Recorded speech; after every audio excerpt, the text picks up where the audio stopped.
ഗർഭാവസ്ഥയുടെ ആദ്യഘട്ടത്തിൽ വിറ്റാമിനുകൾ ആവശ്യമാണോ, അത് ഭക്ഷണത്തിൽ നിന്ന് ലഭിക്കില്ലേ എന്ന് പലരും ചോദിക്കും. ഭക്ഷണത്തിൽ നിന്ന് പോഷകങ്ങൾ ലഭിക്കുമെങ്കിലും ശരീരത്തിന് ആവശ്യമായ folic acid, vitamin D, vitamin B12 പോലുള്ള ചില പോഷകങ്ങൾ അധികമായി വേണ്ടിവരും. ഫോളിക് ആസിഡിന്റെ പ്രാധാന്യം.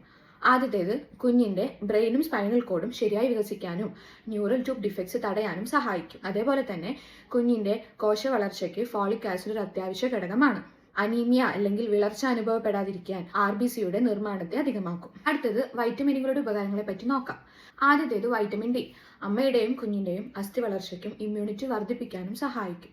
രണ്ടാമത്തേത് വൈറ്റമിൻ B12. ഫോളിക് ആസിഡിനൊപ്പം ചേർന്ന് RBCയുടെ നിർമ്മാണത്തിന് സഹായിക്കും. വൈറ്റമിൻ എ കണ്ണിന്റെ ആരോഗ്യത്തിനും ചർമ്മത്തിനും ആവശ്യമാണ്. വൈറ്റമിൻ സി ഇമ്മ്യൂണിറ്റി വർദ്ധിപ്പിക്കാനും അയൺ രക്തത്തിൽ അലിഞ്ഞു ചേരാനും സഹായിക്കും. വൈറ്റമിൻ ഇ ശരീരത്തിലെ കോശങ്ങളെ സംരക്ഷിക്കും. ഫോളിക് ആസിഡ് ഗർഭധാരണത്തിന് മുൻപ് തന്നെ തുടങ്ങണം. പ്രത്യേകിച്ച് ആദ്യ 3 മാസത്തിൽ അത് അത്യാവശ്യമാണ്.